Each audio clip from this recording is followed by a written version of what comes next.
Shalom, saya Evangelis Rahmagung Sebedoli Kimil Survivor. Mulai kesempatan video kali ini, saya mau menjelaskan mengenai pandangan teman-teman ketika menyaksikan podcast kesaksian hidup saya di media sosial, baik di YouTube, Instagram, Facebook, TikTok, dan lain-lain. Nah, karena video kesaksian saya, bangkit dari kematian, banyak menginspirasi banyak orang, sehingga banyak di antara teman-teman berpandangan bahwa kesembuhan mujizat yang saya alami itu dapat juga dialami bagi mungkin teman-teman yang mengalami sakit penyakit. Hal itu tidak salah. Kita meminta kesembuhan, ya, kesehatan ketika kita sakit, minta mujizat dari Tuhan, itu tidak salah. Tapi yang bagi saya yang paling penting di atas segala-galanya adalah keselamatan jiwa. Karena keselamatan jiwa itu jauh lebih penting dibandingkan dengan kesembuhan tubuh fisik. Karena kesembuhan tubuh fisik itu sifatnya sementara, sedangkan keselamatan jiwa sifatnya kekal atau abadi. Manusia terdiri dari tubuh, jiwa, dan roh. Nah, jiwa itu terdiri dari apa? Pikiran, perasaan, dan kehendak. Nah, hendaknya ketika mungkin di antara teman-teman ada yang mengalami sakit penyakit, kalau kita mengharapkan kesembuhan, itu sah-sah saja, boleh-boleh saja. Tapi yang paling penting adalah ketika seizin Tuhan kita mengalami hal seperti itu, hendaknya kita semakin mengenal Dia, mengenal pribadi Tuhan itu sendiri, Sang Pemilik kehidupan.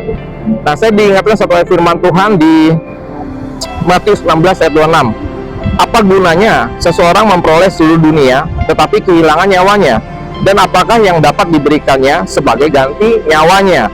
Ya. Ayat ini menegaskan bahwa memiliki segala hal di dunia ini, termasuk kesehatan secara fisik, kesembuhan, itu tidak ada artinya jika jiwa kita binasa.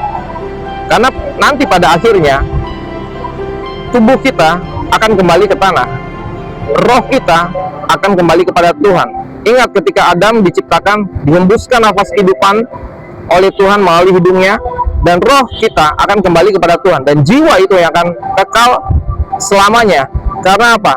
Jiwa itu yang akan dihakimi nanti pada akhirnya. Nah, jadi melalui kesempatan video kali ini, saya menekankan bahwa keselamatan jiwa itu jauh lebih penting daripada kesembuhan tubuh secara fisik. Bukan berarti ketika teman-teman sakit tidak boleh berobat, tidak boleh ke dokter. Boleh, karena dokter itu juga perpanjangan tangan Tuhan. Obat-obatan yang ada, rumah sakit itu sarana, ya, karena Tuhan bisa pakai itu semua untuk menyembuhkan kita. Tapi ingat, tidak berhenti hanya sampai pada kesembuhannya. What's next? Apa selanjutnya ketika kita sudah menerima kesembuhan? Ya, pastinya kalau saya akan terus memberitakan kabar baik melalui kesembuhan yang saya terima, mujizat yang saya alami, sehingga apa? Nama Tuhan Yesus dimuliakan dan ditinggikan. Demikian video dari saya.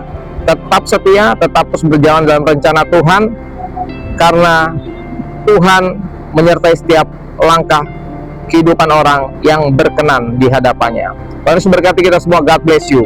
Bye-bye.